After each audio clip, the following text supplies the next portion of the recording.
தமிழ்நாட்டினுடைய சிங்கம் அழைக்கப்படும் அண்ணாமலை ஐபிஎஸ் அவர்களும் பேராசிரியர் கனகசபாபதி அவர்களும் நிர்வாகிகளையும் வரவேற்று இந்த நிகழ்ச்சியை மாவட்டத்துடைய தலைவர் டிபி ஜெகநாதன் அவர்கள் தலைமையாகி சொல்லிட்டீங்கன்னா அடுத்த முறை வரும்போது விரிவான ஒரு அரை நாளோ ஒரு கால் நாளோ ஒரு 2 மணி நேரம் கூட்டம் மாதிரி வச்சுக்கலாம். நேரம் குறைவாக இருப்ப ஒரே காரணத்தினால் உங்கள் எல்லோருடைய சார் சார் இந்த பக்கம் வாங்க, இந்த பக்கம் போங்க, இந்த பக்கம் பின்னாடி போங்க. சார் சார் சார் கொஞ்சம் இருங்க சார், சார் கொஞ்சம் இருங்க சார்.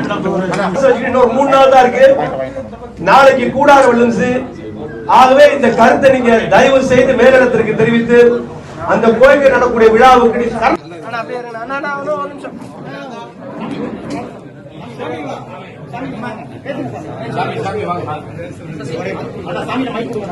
அண்ணன் முனுசாமி அவர்கள் அந்த கான்டெக்ட்ல சொல்லலைங்கண்ணா. அதுக்கப்புறம் நாங்க பேசணும், அந்த கான்டெக்ட்ல அவர் சொல்லவில்லை.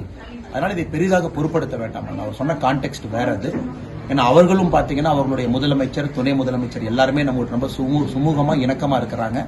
எங்கள் அனைவருக்குமே இந்த கூட்டணியில் எந்த ஒரு குழப்பம் இல்லாமல் போய் கொண்டிருக்கிறது. ஆனால் அவர் வந்து அந்த கான்டெக்ட்ல சொல்லவில்லை. முடிச்சிட்டாவே இது ஒரு சகஜமான ஒரு விஷயம் தானே. அதாவது நம்மளுடைய முதலமைச்சர் அவர்கள் வந்து சில கேள்விகள் எதிர்க்கட்சி தலைவர் கேட்டிருந்தாரு, முதலமைச்சர் அவர்கள் பதில் சொல்லியிருந்தாங்க.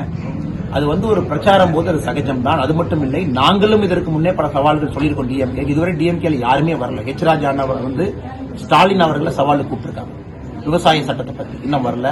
நம்ம கட்சியில மூத்த தலைவர்கள் நிறைய பேர் வந்து டிஎம்கே இருக்கக்கூடிய மூத்த தலைவர்களை கூப்பிட்டுருக்கோம், யாருமே வரல. புதிய கல்விக் கொள்கை பத்தி சும்மா அவங்க வந்து சவடாலுக்கு மட்டும்தான் பேசணும். அவங்க வந்து பேசணும். முதல்ல எங்களுடைய சவாலை ஏற்கனவே அவங்க தயாராகி